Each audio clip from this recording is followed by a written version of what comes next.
توی تابستون هر روز صبح ما با این ویو از خواب بیدار میشیم. یعنی واقعا من به عشق این بالکنم از خواب بیدار میشم.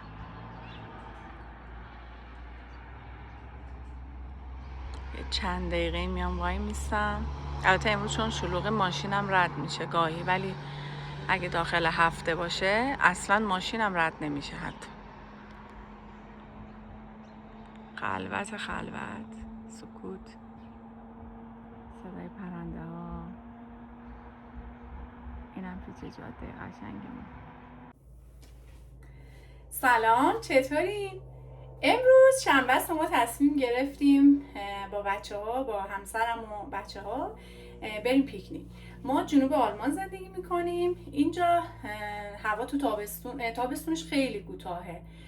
بعد برای همین ما نهایت استفاده رو میکنیم دیگه از این سه ماهی، تقریبا 2-3 ماهی که گرمه، نهایت استفاده رو میکنیم. امروز هم تصمیم گرفتیم بریم دریاچه. حالا نمیدونم، ما 3 تا دریاچه نزدیک خونمون هست، نمیدونم کجا قرار باشه بریم و اینا. جونم، بچه های خوشگلم هم اینجان پسرم سورنا و دخترم فلاویا. سلام کنید. سلام. آره، خلاصه ما تصمیم گرفتیم امروز بریم بیرون، یه خورده آفتاب بگیریم، از آفتاب لذت ببریم، چون احتمالاً یه ماه فکر نمی‌کنم بیشتر دیگه اینجا هوا گرم باشه. گفتم من تو خونه یه چیزی درست کنم که دیگه میریم لب آب، باز بچه‌ها گرسنه‌شون میشه دیگه، نهار داشته باشیم، باز بلند نشیم بمونم. خودم هم چون یه خورده رژیمم، گفتم یه غذای سالم بخوریم دیگه امروز. من یه چی پس برم درست کنم و راه بیفتیم بریم. شما بریم یواش یواش حاضر بشین که بریم. وسایلتون رو بردارین، من ناهارم رو درست کنم و یه ساعت دیگه اینا راه بیفتیم. باشه؟ خدافظ.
من زیاد پیاز رو سرخ نمی کنم، در همین حد که باشه به نظرم اوکی هست. بعد من از قبل مرغ و وسایل دیگرم خورد کردم دیگه، وقتی میگیری میخوام آشپزی کنم دیگه راحت تره برام، همه رو هم اضافه میکنم. یه ذرم نمک قبلش بهش میزنم قبل گوشت رو اضافه کنم.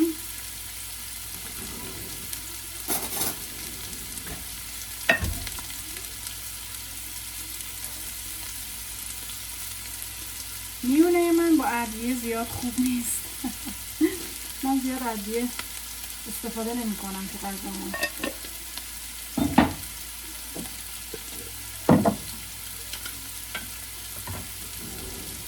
خیلی کم زردچوبه بهش میزنم.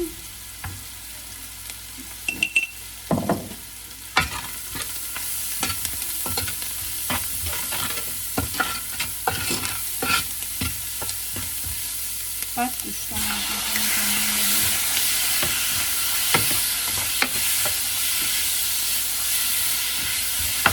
زردچوبه زیاد میکنم.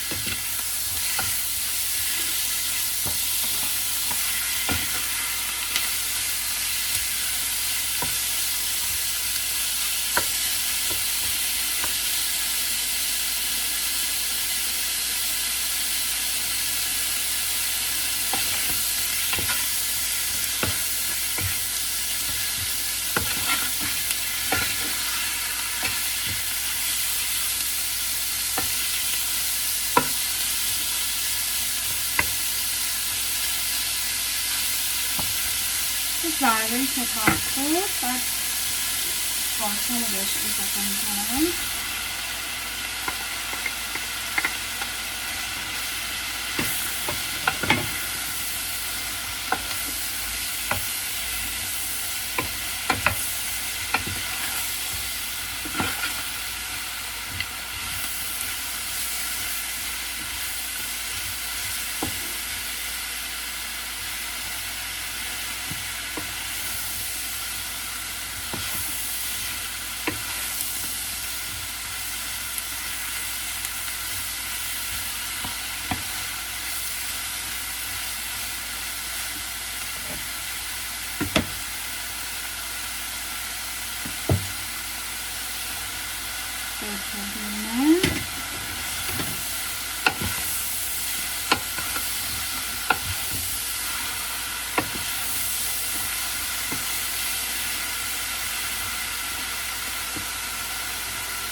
و تمام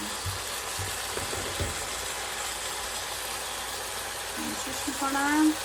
اگه پنیر پیتزا هم داشته باشم اما یه ذره پنیر پیتزای کم چربم می‌ریزم روش، خیلی خوشمزه میشه. وگرنه که همینجوریش هم به نظرم عالیه. من غذامو درست کردم، وسایلم حاضر کردیم دیگه، داریم یواش یواش میریم. با ما همراه باشیم. روشن نمیشه. یه بار دیگه بزنم. روشن نمیشه متاسفانه. ببخشید. آره نمیشه. پیکنیکمون خراب شد. اینقدر هیجان داشتیم اشکال نداره. روشن نمیشه ماشین. متاسفانه همینجوری که دیدین ماشینمون استارت نمیخوره. نمیدونم چرا. زنگ زدیم عاده آسه بیاد ببینیم مشکلش از چیه. نمیدونم چرا وقتی که روشنش میکنیم کولرش هم همزمان روشن میشه. متاسفانه. حالا بچه هم کلی غر زدن. خودشونو وعده داده بودن که بریم، وسایل گذاشتیم تو ماشین، حاضر اومدیم بریم، دیدیم ماشین استارت نمیخوره. متاسفانه نمیدونم چی کار کنیم، نمیدونم برنامه‌مون چی باشه، بریم بیرون نریم بیرون. بعضی وقتا هم اینجوری پیش میره دیگه، اونجوری نمیشه که ما فکرشو میکنیم. حتما یه صلاحی بوده، حتما یه داستانی بوده پشتش. من اصلا ناراحت نمیشم وقتی اینجور اتفاقات میافته و ببینیم چی کار میکنیم دیگه. خب ماشینمون خراب شد. سورنا نظرت چیه حالا از اینکه نمیشه بریم؟ خیلی بده. من انقدر خوشحال شدم.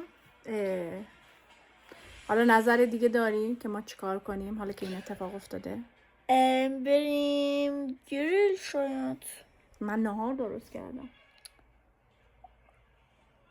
بریم رستوران چینی. رستوران چینی هم میریم. حالا از این امکاناتی که الان داریم به نظرت چیکار کنیم؟